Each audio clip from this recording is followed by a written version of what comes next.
Lecture 17 linear algebra. हम discuss कर रहे थे एलिमिनेशन। इसमें हमने डिस्कस किया 2x2 मैट्रिसेस और 3x3 मैट्रिक्स को हमने डिस्कस किया। आज के इस लेक्चर में अगेन हम 2-3 एग्जांपल इसके फर्क हैं जो एलिमिनेशन में जो डिस्कस किया है हमारे पास। लेट सपोज हम यहाँ पे एक मैट्रिक्स लिख देते हैं x 4x4 मैट्रिक्स में यहाँ पे लिख रहा हूँ। और आफ्टर जो एलिमिनेशन ये हमारे पास फर्स्ट पिवट है। इसके पिवट के नीचे हमारे पास क्या आना चाहिए, जीरोज आने चाहिए, राइट। ये जीरो आ गए और ये आपके पास अगेन पिवट एलिमेंट है, ठीक है। और ये x आ गया, ये x आ गया और इसके नीचे भी आपके पास जीरो आने चाहिए, ठीक है। देन अगेन ये आपके पास पिवट एलिमेंट और इसके नीचे भी आपके पास जीरो, ठीक है। एंड इसके ये आपके पास मैट्रिक्स आ गया, राइट। तो ये हमारे पास एलिमिनेशन का जो प्रोसेस है ये फर्स्ट पिवट है। और जो डायगोनल में हमारे पास एलिमेंट या एंट्रीज हैं वो बेसिकली हमारे पास पिवट्स हैं, ठीक है। और इन पिवट्स का नॉन जीरो होना ज़रूरी है, ठीक है। और इसमें फिर हमने जो डिस्कस किया था ये हमारे पास बेसिकली अपर ट्रायंगुलर है। आप इसको यू मैट्रिक्स भी कह सकते हो, ठीक है। यू एक्स मैट्रिक्स है हमारे पास, ये मैट्रिक्स है। और इसमें जो अगर आप इसको एक पर्टिकुलर एग्जांपल में एक मैट्रिक्स ले लेता हूँ, एक मैट्रिक्स में ले लेता हूँ a इज इक्वल टू 1 1 0 है। और दूसरी जो इसका जो रो है 2 में 1 2 1 एंड 0 1 2 है, ठीक है। इसको एलिमिनेशन प्रोसीजर के थ्रू हम इसको करने की कोशिश करते हैं, ठीक है। तो यहाँ पे हमारे पास पहला जो रो है वो हमारे पास एज इट इज आ जाएगा, ठीक हो गया 1 0। और सेकंड में क्या होगा, आपने यहाँ पे देखें इसको खत्म करना है, ये ऑलरेडी आपके पास जीरो है। इसको हमें चेंज करने की कोई ज़रूरत नहीं, ऑलरेडी जीरो है। इसको जीरो करने के लिए हम क्या करेंगे, रो 2 में से रो 1 को माइनस करेंगे तो ये आपके पास जीरो आ गया और ये आपके पास 1 आ रहा है। और ये आप माइनस करेंगे, 1 माइनस जीरो करेंगे तो ये भी आपके पास 1 आ रहा है, ठीक है। अगला जो स्टेप है, अब ये आपके पास पिवट एलिमेंट है, ये भी पिवट एलिमेंट है। अब पिवट एलिमेंट के नीचे आपने जीरो रखना है तो ये इसको हमने जीरो करना है। इसको जीरो करने के लिए हम इसी जो न्यू इक्वेशन के फॉर्म में हमारे पास ये जो रो है इस रो को हम यूज़ करेंगे, ठीक है। तो यहाँ से आपके पास 1 1 0 0 1 0, ठीक है। और इसको अगर हमने ज़ीरो करना है तो हम क्या करेंगे, यहाँ पे हम इसको इक्वेशन 3 में से इक्वेशन रो 3 में से रो 2 को हम माइनस करेंगे, ठीक है। तो ये 0 माइनस 0 0, 1 माइनस 0 0 और 2 माइनस 1 आपके पास 1 आ रहा है, ठीक हो गया। तो ये बेसिकली हमारे पास यू है, अपर ट्रायंगुलर मैट्रिक्स है, ठीक है। यानी कि इसकी जो डायगोनल में हमारे पास क्या है 1 1 1 है, राइट। ये अपर ट्रायंगुलर मैट्रिक्स है। और अगर ये जो 2 है हमारे पास, 2 का जो पोजीशन है A33, ठीक है। A33 की पोजीशन पर हमारे पास क्या है, ये एलिमेंट 2 है। ये A11 A12 A13 A21 A22 A23 A31 A32 A33, ठीक है। अगर इसको मैं रिप्लेस करूं, अगर इसको मैं रिप्लेस करूं 1 से, ठीक है, फिर ये फिर ये एलिमिनेशन मेथड हमारा फेल हो जाएगा, ठीक है। कैसे फेल होगा, क्योंकि यहाँ पे आपके पास अगर आप इसको 1 कर दें तो यहाँ पे आपके पास 0 आ जाएगा, ठीक है। यहाँ पे हमारे पास क्या आएगा, 0 आएगा। तो फिर ये आपके पास 0 पिवट एलिमेंट नहीं हो सकता। इस वजह से ये फिर एलिमिनेशन मेथड यहाँ पे फेल हो जाएगा। यानी क्यों फेल होगा, क्योंकि हमारे पास नो थर्ड पिवट होगा, कोई थर्ड पिवट आपको नहीं मिलेगा, नो थर्ड पिवट होगा, ठीक है। No third pivots, right. कोई थर्ड पिवट नहीं मिलेगा, इसलिए एलिमिनेशन फेल हो जाएगा अगर हम इस 2 को 1 से रिप्लेस करेंगे। एलिमिनेशन फेल्स, ठीक है। एलिमिनेशन हमारे पास फेल हो जाएगा, राइट। तो इसकी जो स्टेप्स हैं, हम इसको अगर आप इसको याद रखने के लिए आप इसको लिखना चाहें वैसे लिखा जा सकता है। कॉलम 1 में हमारे पास क्या होगा, use the first equation first equation, ठीक है। पहले इक्वेशन को हम यूज़ करेंगे टू क्रिएट ज़ीरो, ठीक है, to create zero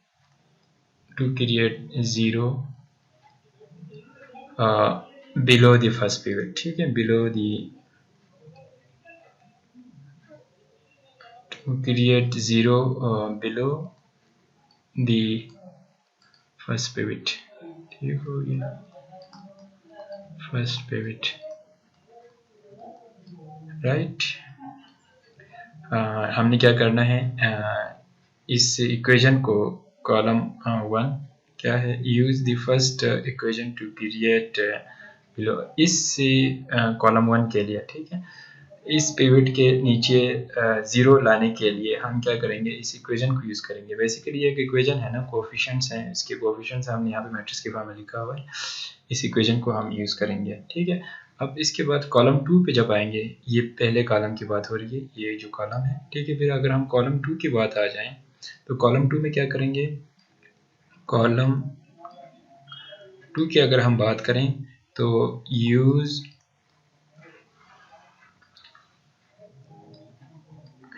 the new equation, हमारे पास जो न्यू इक्वेशन आ जाएगा, use the new equation to, ठीक है, to create zero below the second pivot, ठीक है, बिलो द सेकंड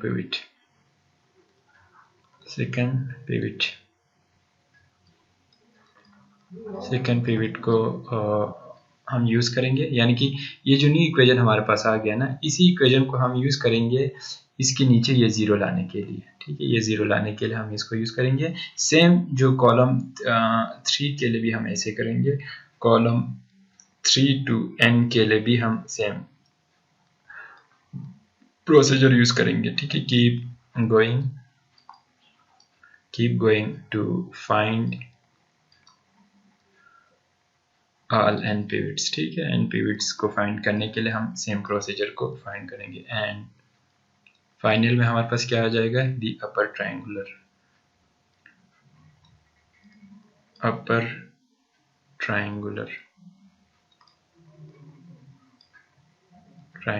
ठीक है। अपर ट्रायंगुलर फाइंड करने के लिए हम इसको एंड तक के मैट्रिक्स का ऑर्डर जितने भी हो, अगर 4 तक है तो 4 तक जाएंगे, कॉलम 4 तक, अगर 3 तक है तो कॉलम 3 तक होगा, अगर 2 तक है तो कॉलम 2 तक जाएगा, और ये प्रोसीजर हम इसको कंटिन्यू करेंगे, राइट। डिस्कस करते हैं again, x plus y plus z is equal to 7 है, ठीक है, और दूसरा जो इक्वेशन है हमारे पास x plus y minus z is equal to 5 है, x minus y plus z is equal to 3 है, ठीक हो गया। ये एक सिस्टम ऑफ इक्वेशन है, तो हम इसको अगेन वही यहाँ पे हम इस इक्वेशन को यूज़ करेंगे इस x को एलिमिनेट करने के लिए, ठीक है।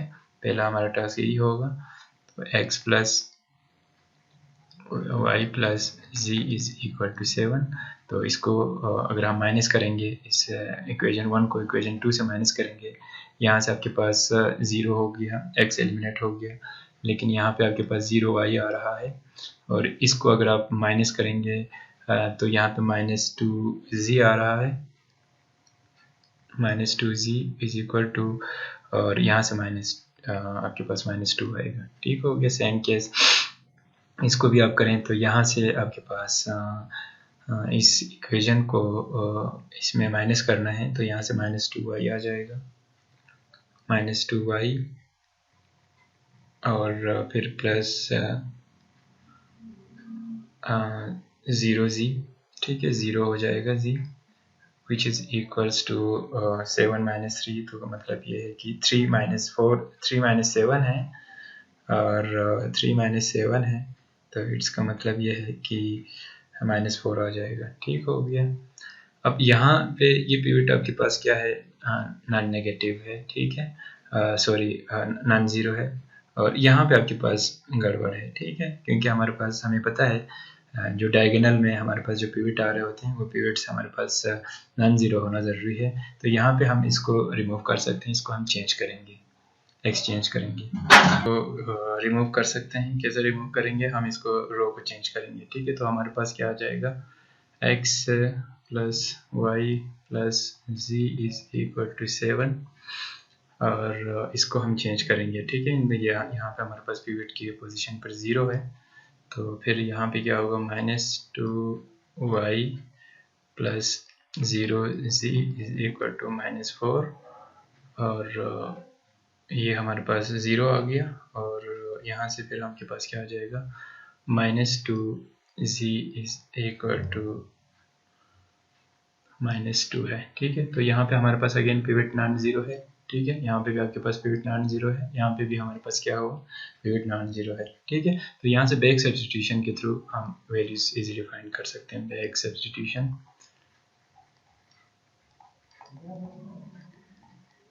सब्स्टिट्यूशन के थ्रू हम वैल्यूज को इजीली फाइंड करते हैं। यहाँ पे क्या होगा, यहाँ से बैक सब्स्टिट्यूशन हमने करना है, ठीक है। तो z इज इक्वल टू हमारे पास 1 आ रहा है, और यहाँ से y की वैल्यू हमारे पास क्या आ रही है, y की वैल्यू हमारे पास 2 है, y इज इक्वल टू 2 है। तो इक्वेशन 1 से हमारे पास x की जो वैल्यू है वो हमारे पास 4 है, ठीक है। तो हमारे पास जो वैल्यूज हैं x y z है, वो बेसिकली हमारे पास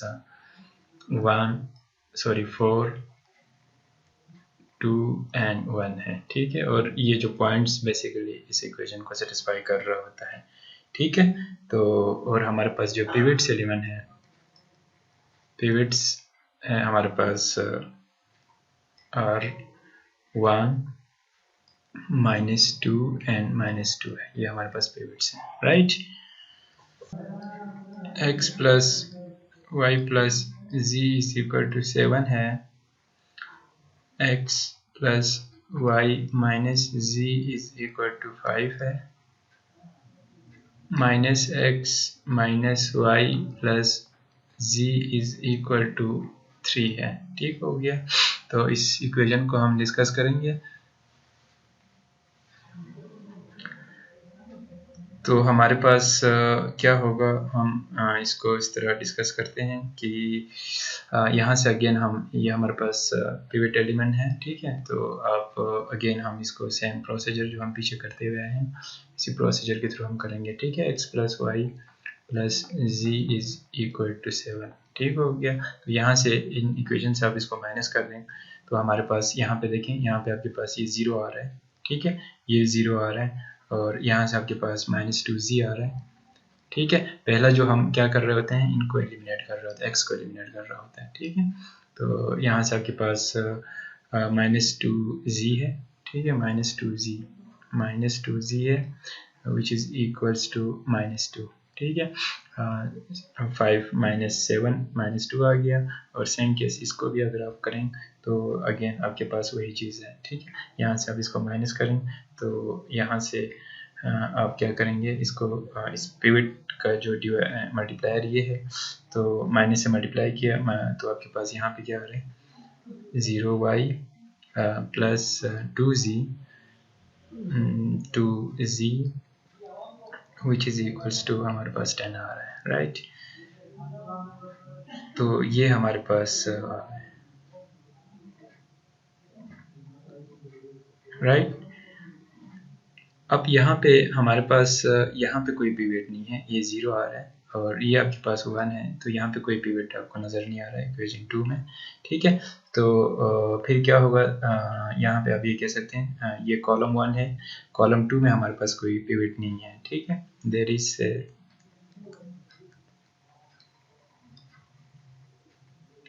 is no pivot in column 2, ठीक है। कॉलम 2 में हमारे पास कोई पिवट नहीं है। फर्दर अगर हम इसको एलिमिनेट करें तो हमारे पास 0z इज इक्वल टू 8 आ रहा है, ठीक है, 0z इज इक्वल टू 8 आ रहा है। तो यहाँ पे यानी कि ये एक फॉल्स इंफॉर्मेशन हमें दे रहा है, ठीक है। यानी कि जी की कोई भी वैल्यू आपको ऐसे नहीं मिलेगी जो आपको इस इक्वेशन को सेटिस्फाई करे। या यहाँ से अगर मैं जी की वैल्यू निकालना चाहूँ तो 0 डिवाइड हो रहा है, जो कि अलाउड नहीं है, ठीक है। तो इसका मतलब ये हुआ कि हमारे पास सेकंड कॉलम में पिवट नहीं मिल रहा, पिवट नहीं है। इट्स मीन कि ये जो 3 प्लान है, पहला दूसरा तीसरा प्लान है, the three plans don't meet, ठीक है, वो एक दूसरे को इंटरसेक्ट नहीं कर रहा, ठीक है। सेम केस आप इसको रो पिक्चर और कॉलम पिक्चर के थ्रू भी आप इस चीज को देख सकते हैं, राइट। नो सोल्यूशन का केस आप इसको कह सकते हो, ठीक है। डोंट मीट का मतलब ये है कि नो सोल्यूशन, आपको एक्स वाई जी की वैल्यू नहीं मिलेगी, ठीक है। नेक्स्ट एग्जांपल एक हम डिस्कस करते हैं आगे। तो यहाँ पे इसमें भी अगर हम इसको इस तरह करें कि यहाँ पे जो 3 है, इस 3 को अगर मैं रिप्लेस करूँ,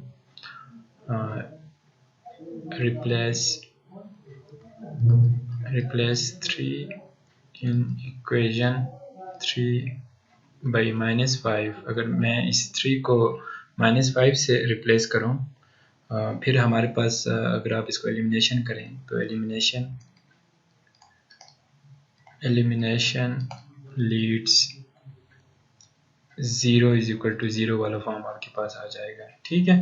तो यहाँ से फिर हमारे पास क्या होगा, ये तीनों जो प्लान है वो एक लाइन पे मीट करेगा। तीनों जो प्लान है हमारे पास क्या होगा, 3 प्लान्स होंगे, वो तीनों हमारे पास एक ही लाइन पे मीट करेगा। अगर आपके पास इस फॉर्म का 0 इज इक्वल टू 0, यानी कि इस फॉर्म का अगर आपके पास आ जाए तो then whole 3 planes meet in a line, ठीक है। यानी कि आपके पास इनफाइनाइट मैनी सोल्यूशन होगा,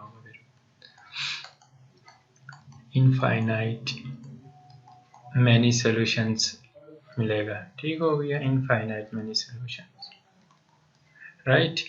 और हम इसको चेक करते हैं, तो let's try plus y plus z is equal to 7 और x plus y minus z is equal to 5 और minus x minus y plus z is equal to -5, ठीक है। तो यहाँ से आप इसको अगेन x को एलिमिनेट करें, x plus y plus z is equal to 7 है, तो यहाँ से आप इसको एलिमिनेट करें तो यहाँ से आपके पास क्या आ जाएगा, 0 आएगा, यहाँ से 0y, ठीक है, 0y -2z is equal to -2 और नेक्स्ट स्टेप में हमारे पास 2z इज इक्वल टू 2 आ रहा है, ठीक हो गया। और ये आपके पास 0 आ गया, ठीक है। तो आप इसको अगर फर्दर इसको चेक करें तो फिर फर्दर आप इसको एलिमिनेट करेंगे तो हमारे पास 0z is equal to z आ रहा है, ठीक है। 0z is equal to z आ रहा है, यानी कि infinite solution.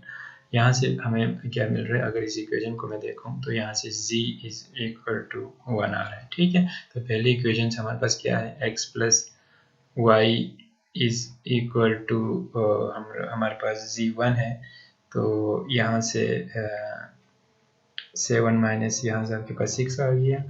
This implies that x is equal to 6 minus y, ठीक है। तो हमारे पास क्या है, 6y आ गया। अब यहाँ पे ये जो y है ये बेसिकली हमारे पास फ्री वेरिएबल है, ठीक है, फ्री वेरिएबल है, y की वैल्यू कुछ भी हो सकती है, फ्री वेरिएबल है, ठीक है। तो यहाँ से फिर आपको पता लग जाता है कि एक y की वैल्यू आप कुछ भी लें, आपके पास x की वैल्यू चेंज होती जाएगी। तो फिर ये है कि आपके पास इनफाइनाइट मैनी सोल्यूशन वाला केस बन जाएगा, ठीक है। इनफाइनाइट सोल्यूशन, इनफाइनाइट सोल्यूशन होगा, राइट।